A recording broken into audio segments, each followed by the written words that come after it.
Welcome back, everyone, to Tradespoon Live TV. This is where we want to empower all of you traders and investors. For our new viewers, my name is Vlad Karpel, and I'm the founder of Tradespoon. And joining me today, a good friend of mine, Joe Cusick from TradingBlock. I want to kick off Wall Street Week Ahead segment by looking at the consumer credit. And we have highlighted in the Tradespoon Bulls quite a few retail names. Joe, what are we expecting in the sector going into the numbers? Well, you know what? I like to look at the sector ETFs, as I've said over the past couple months. And the one that captures the sentiment of the consumer the best is the ticker symbol is XLY. That's the consumer discretionary. Now, they're pricing in the potential move of around 55 cents. And it's not a ton of expectation of potential movement, but we need to be aware that the consumer is the backbone of our economy.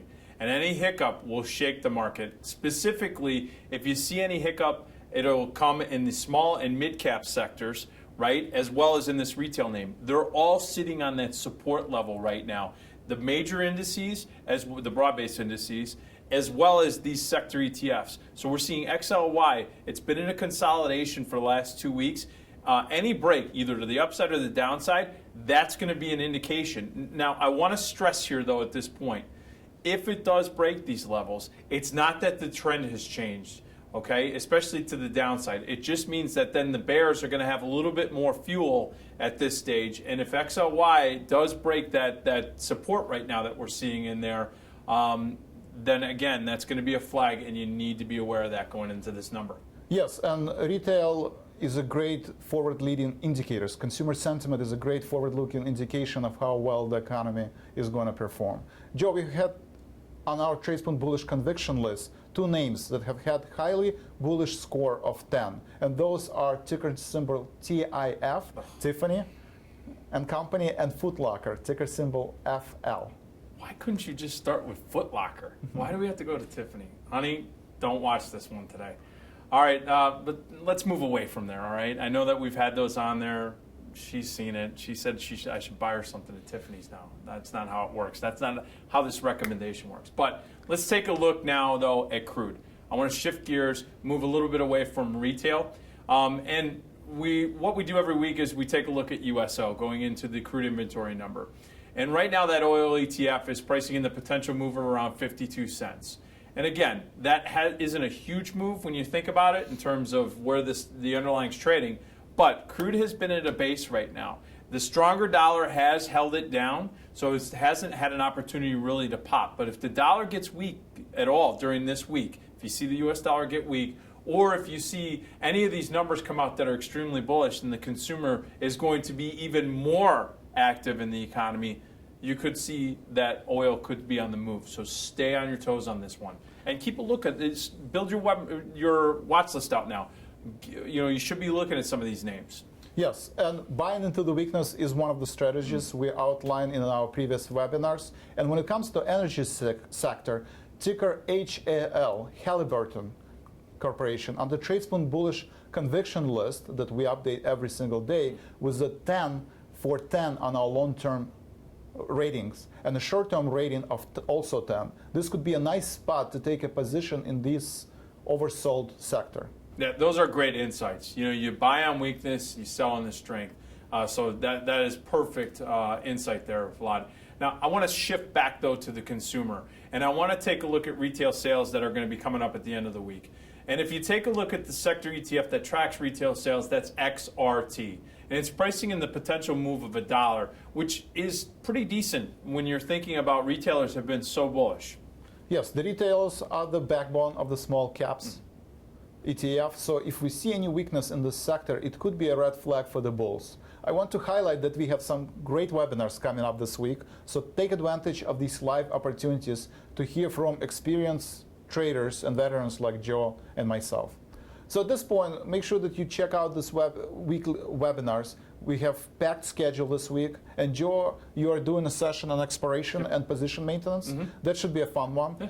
So, all right, let's shift gears and jump into the mechanics of the pick.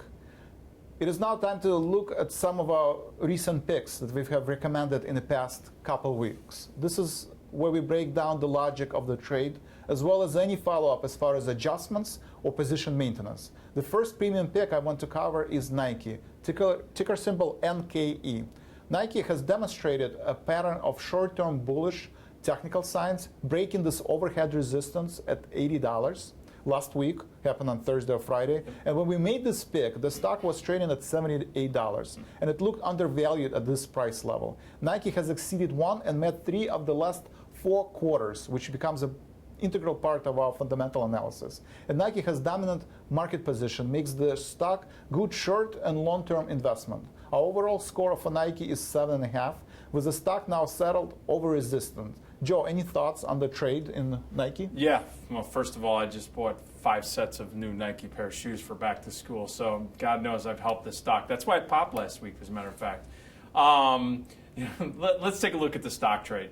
The pick was done on August 19th, and as you said, it was done when the stock was trading around $78. Right now, it's $4 higher, and that pop happened in one day. It was actually last Friday.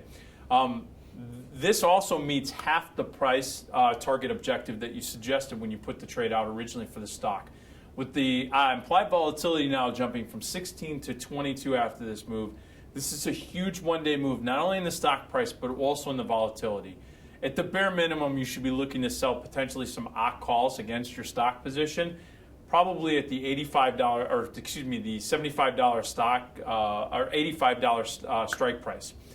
The long OC $75 calls that were bought for $4.55, these are trading close to $7.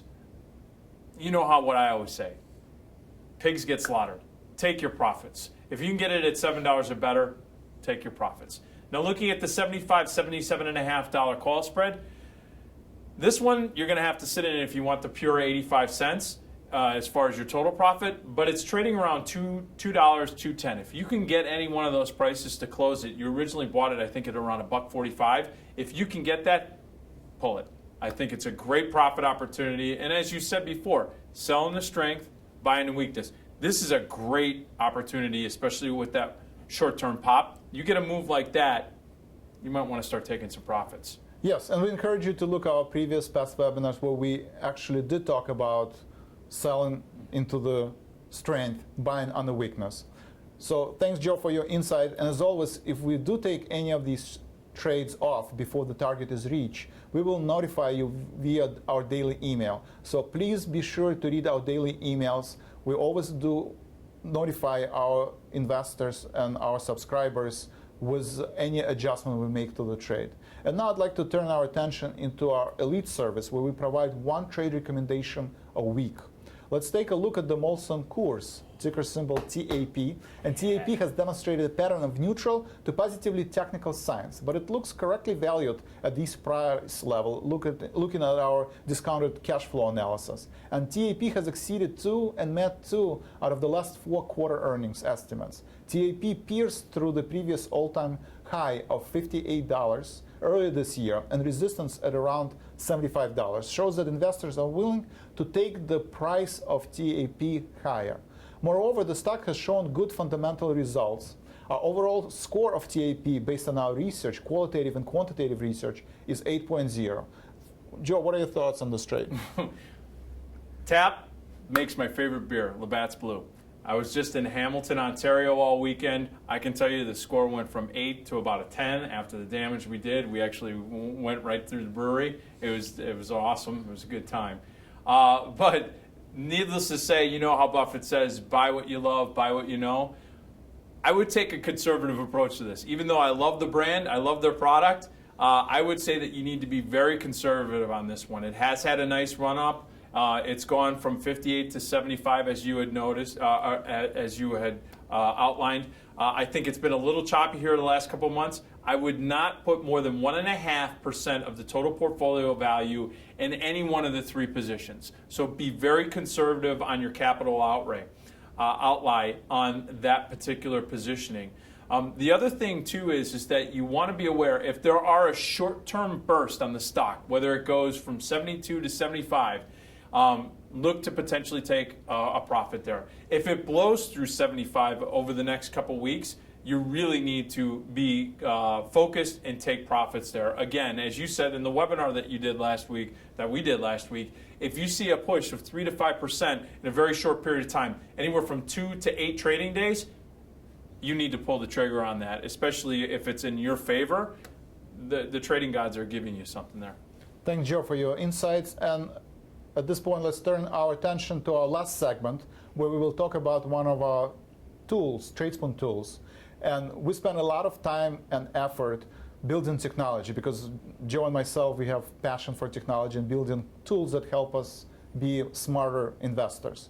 So at this point, I'd like to talk about the portfolio rebalancing tool. If you go to Tradespoon and under My Tools menu, you will see portfolio management tool. What it allows you to do is to look at your Tradespoon bulls, or add your own ideas if you want to, and create portfolio on the fly.